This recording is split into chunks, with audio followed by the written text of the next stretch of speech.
Welcome to Southeastern 16, presented by FanDuel. I'm Chris Lee, joined by Jay Greason and Chase Robinson, here to preview Mississippi State's road trip to Missouri, 6:30 on the SEC Network. FanDuel, as of Monday afternoon, favors the Missouri Tigers by 7.5 with a 51.5 point over-under.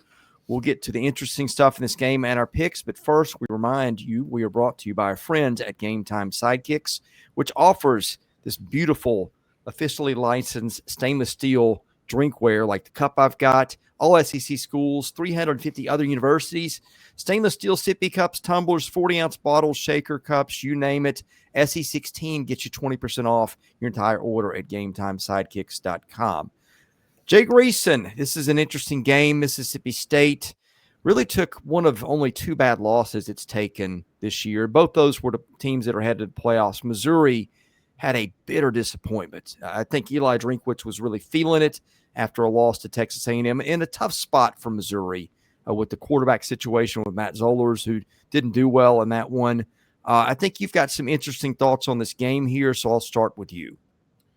In the big picture, this is going to be commonplace, especially for teams like Missouri, who until last week were entertaining, how do we get to the playoffs? And now the conversation is, how do we avoid falling out of a Florida bowl game? Look, Missouri's had a great year. They have the best running back in the SEC. They defensively, they have proven any naysayers dead, stinking wrong. But when you get to Veterans Day week, and now everything that you had circled on your big picture goals have now been denied, we're going to get more and more November play out the string games like we see in the NFL in weeks 14, 15, 16, and 17 for these teams that are not – look, it turned October into a magical carpet ride for all of us. Teams still in it. Upsets happening. And, okay, did you use your mulligan? A 3-loss Missouri is not going there. And there's not a path to see them there. Mississippi State may have more to play for as they're trying to find a way to the postseason, which would be high on the list of goals in August for everybody in Jeff Lebby's program.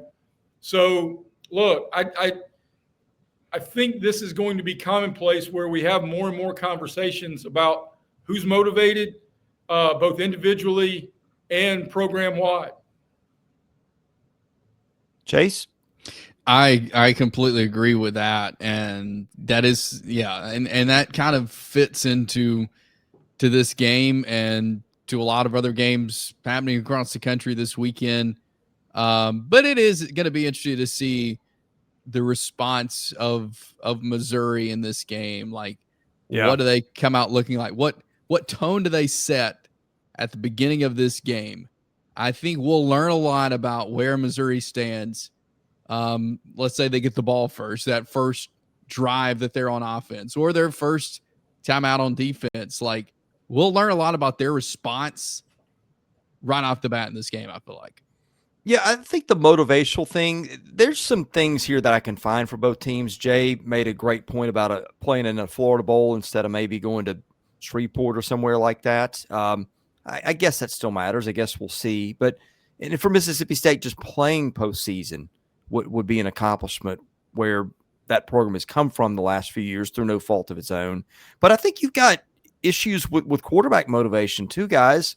I mean, you've got the Kamario Taylor situation at Mississippi State where he's played some, kind of sparked the offense a week ago. He's playing for a lot. I presume we'll see, at least some of him. I don't know where that stands as of Monday. And Matt Zollers at Missouri, my understanding is he's probably the guy next year. You want to probably play well enough to keep your coaching staff from looking in the portal and recruiting over your head, Jay. I think that's a great point on Zollers. And I just, before we went live here on Monday afternoon, Levy says that Shapen missed the first day of practice this week, did nothing. I don't know if you guys saw it live. He got trucked from the blind side against Georgia, and they, I mean, it was clear that was the rest of his day.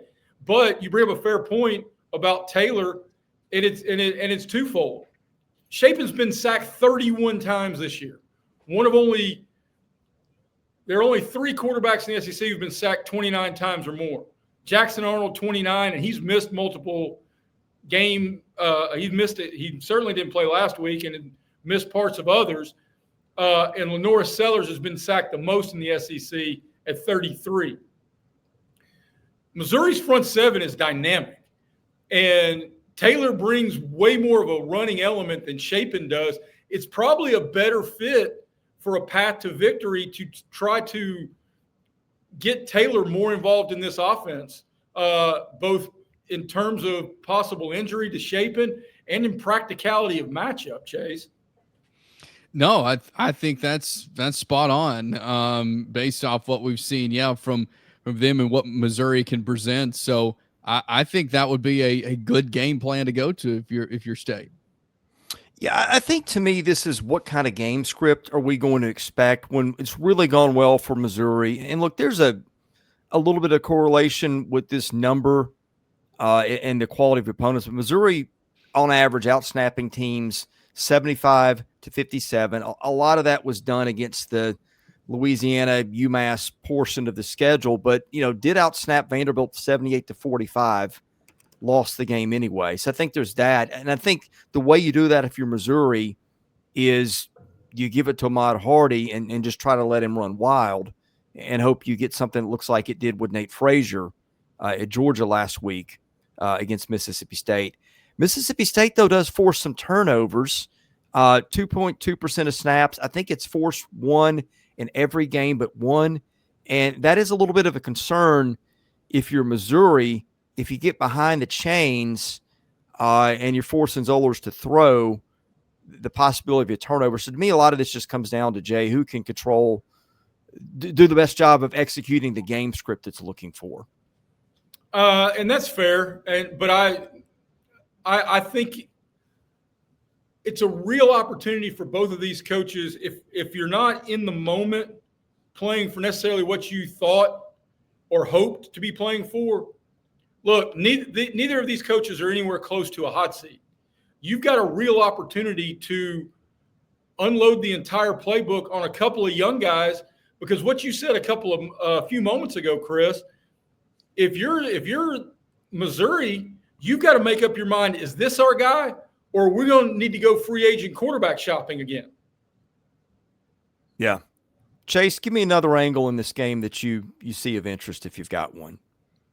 Well, I mean, I think that Mississippi State has been in so many close games. Yeah. That I feel like they're learning how to navigate that. And I think that's something, because I think it could be that way again Saturday with Missouri. And I think they've been able to navigate those enough against some really good teams that, and again, we'll get to picks in a second, but I think that State has been in those situations enough where they're ready for that this Saturday. And being able to notch a win under their belt, I feel like it's just helping them in a game like this.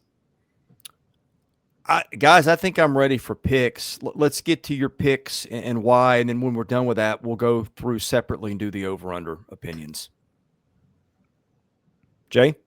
The hook for those unaware is the half a point that Vegas strategically puts on magic numbers like 7. The line being 7.5. I don't know.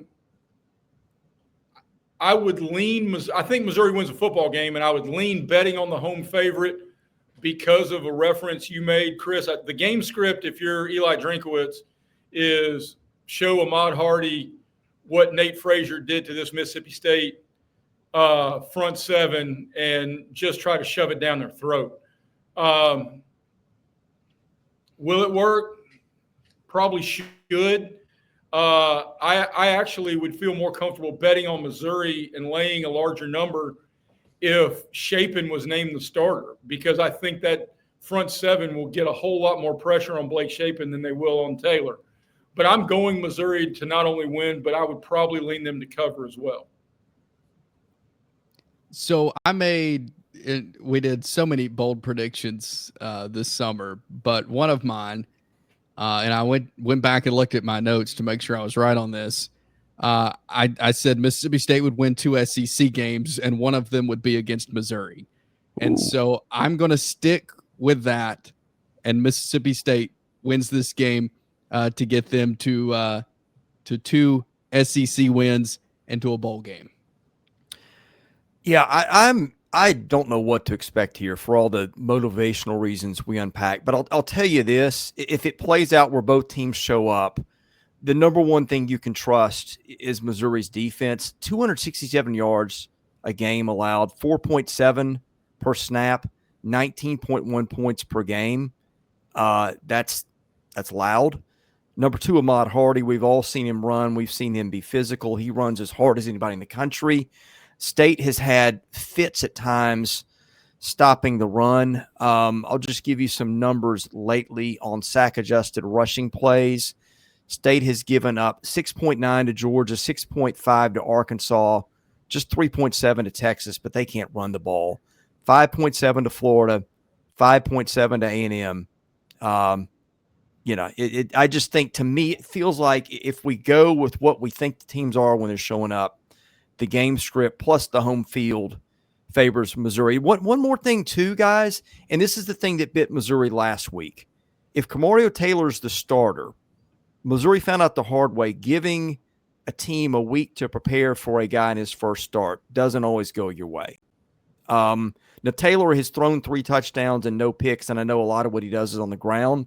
So none of that's directed at his talent. I'm just saying that is a tough spot coming in and playing what is easily a top 10 defense in the country, maybe a top 5. All right, I want to get y'all's opinion on the over-under momentarily. First of all, though, we remind you that we are brought to you by the Yearly Company, which is a Nashville-based fine jewelry brand based on tradition, designed for meaning, each piece handcrafted from solid 14-karat gold and natural gemstones, made to measure for a perfect fit, backed by a lifetime guarantee. Every Yearly Company bangle is custom sized, so knowing your size is the most important first step before ordering. That's where the sizing kit comes in. Code SE16KIT gets you 100% off your sizing kit at checkout. Also brought to you by ROKFORM, which makes the world's strongest magnetic phone case, extreme protection, super strong magnets, rock lock secure mounting. SEC25 gets you 25% off your entire order.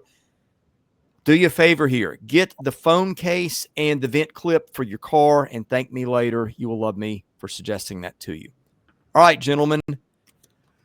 Over under here is 51.5. I'll be looking up the weather forecast in Columbia as I'm getting ready for mine, but give me your thoughts here, Jay, to start us off. I think every smart bettor needs to wait a little bit on this one in both directions, because we mentioned Blake Shapen getting knocked out of the Georgia game on a brutal blindside hit. Not dirty. It just was violent. Maybe even more importantly is everything safety, hybrid, linebacker. Isaac Smith went down with a lower body injury in the second quarter of the Georgia game. And that game, maybe not so coincidentally enough, was 10-7 at that point. It was 31-7 before Mississippi State knew what was going on. I'm leaning over 51.5 here for 2 reasons. One, Mississippi State is the second worst run defense in the league, only ahead of Arkansas, which means you might as well be the worst because nobody's worse than Arkansas. And conversely, with the Taylor dynamic, and look, Brennan Thompson may be the best wide receiver in a league full of great wide receivers at Mississippi State that we just don't talk about enough. That guy has got speed for days. I expect big plays, and I expect more points. I expect this game to be well into the 20s, and regardless of who covers the number. So I'm going over here, Chris. I think I am too. I think there's going to be some points.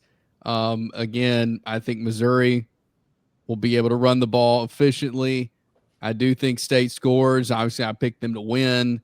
I think there's going to be a lot of points in this one. Huh. I think I am too. I'm not super sure about it just because Missouri's defense has been so good. But, hey, point total State's given up last 5 games going backwards. 41, 35, 46, 23. That was to Florida, the worst offense it faced. 31 to A&M, 41 to Tennessee. Now, there's some really good offenses in there. And State has scored at least 21 in every game but A&M, which was just a bad game. Even got 21 against Georgia. Like, even when Georgia, was very comfortably going to win midway through the third quarter, State managed to get some points. So I think I'm with you guys on that. All right, we'll be here to talk about it when it's over. To get that, subscribe to the channel, enable your notifications. Thank you guys for watching us here at Southeastern 16. For Jay Greason, Chase Robinson, I'm Chris Lee. God bless you. We'll see you again soon. This is Southeastern 16 presented by FanDuel.